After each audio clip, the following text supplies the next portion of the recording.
समद्यांना इथं आलेल्या सर्व लोकांना, वडीलधारी मंडळीला, माझ्या माता बहिणींना, माझ्या मित्र कंपनीला, समद्यांना मी नमस्कार करतो आणि माझ्या विश्वासाला आपण जी प्रतिसाद देऊन आला ह्याबद्दल तुमचा अंतःकरणपूर्वक आभार मानतो. आणि मला भाऊनं सांगितलंय की काही बोलायचं नाही. भाऊ बोलत तर नाही मी, मला पहिली सवय नाही बोलायची.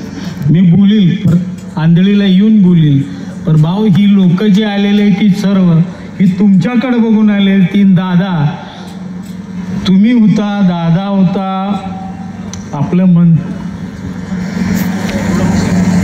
मुख्यमंत्री साहेब होतं, देवाभाऊ होतं, पडळकर होतं. जसं तुम्ही सांगितलं तसं मी वागलोय. तर आता ह्या जनतेचं काय करायचं, ही जनता अडचणीत आहे. आणि मला जी ती येतोय म्हणते, अरे काय करतोय तो गोरे साहेब, किती दिवस आहे तिथं? वर्ष दीड वर्ष आहेत, 2.5 वर्ष राहतील, तू परत कोणाच्या दारात जाशील. तर ह्याला उत्तर भाऊ तुम्ही द्यावं लागणार आहे. आणि दादा ही बी तुम्ही लक्षात घ्या, ही एवढं विसरू नका. आणि मी काय लय बोलण्यासारखं काय, मी अशिक्षित पोरगा आहे, शेतकऱ्यातला पोरगा आहे. माझं वडील मेंढराखे होतं आणि ही माझ्या आज्यानं आणून सोडलेलं होतं इथं. 1987 साली मी आबासाहेबाकडे आलतो. मी बेंगलोरला होतो, दुकानदारी करत होतो. ही मला जरा आवडलं साहेबाचा शब्द म्हणून मी दुकानदारी सोडली. 91ला मी सांगोल्यात आलो, हॉटेल धंदा केला. हॉटेल धंद्यातनं साहेबासंग राहिलो. मी प्रामाणिकपणे आबासाहेबाचं काम केलंय. मी 4-5 इलेक्शन लढवलेली होती, पण मी प्रामाणिक राहिलो. ज्याच्या संघ बी राहिलो, प्रामाणिक राहिलोय भाऊ. मी तुमच्याकडे बी आलो, पण मला जी काही इच्छा होती ती मी पहिल्यांदा तुम्हाला भाऊ मी मांडल्या. दादापुसं मांडलेले आहे, देवाभाऊपाशी मांडली, तुमच्यापाशी मांडली. ही सांगून मी केलंय. मी काही कधी खोटं बोलत नाही कोणाला. आणि मला खोटं बोलून भाऊ तुमच्याकडून काय घ्यायचं की. पण आता ही जी जनता आली ती तुमच्याकडे बघते. आमचं भविष्याचं काय करणार आहे तुम्ही. जसं तुम्ही तुमचा मतदारसंघ समजताय असं ही मतदाराची बी जबाबदारी तुमची आहे भाऊ. आणि दादा खासदार म्हणून जरी पडला असाल तुम्ही तर निवडून आणतो आम्ही. जरा टाइम द्या आम्हाला. ह्या तालुक्यात जर तुम्हाला समद्या तालुक्यात किती लीड द्यायची जबाबदारी माझी. ही तुम्हाला मी शब्द देतो. मी काय तुम्हाला बाकीचं मागत नाही. तर आमच्यावर नजर ठेवा तुम्ही. नित्य वाकड्या नजरेनं बघितलं तर माझं पोट भरतंय. आणि सारखं सारखं दादा मी तुमच्याकडे येत नाही. मी जयभाऊकडे जातो सारखं. माझं काय किरकोळ काम असते मी जातो. पण भाऊला बी माझ्यासाठी काय मी मागत नाही.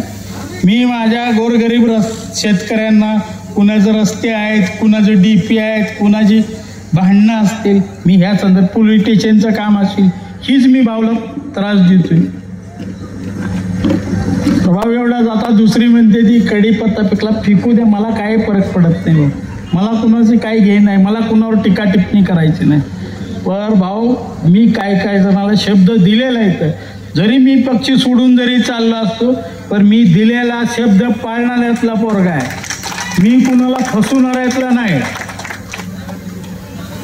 पर मला जी माझ्या घराचं रस्तं बंद केल्यात, आता त्यांची दारं बंद झाली ती पण आम्ही काम करून आलोय तिथं.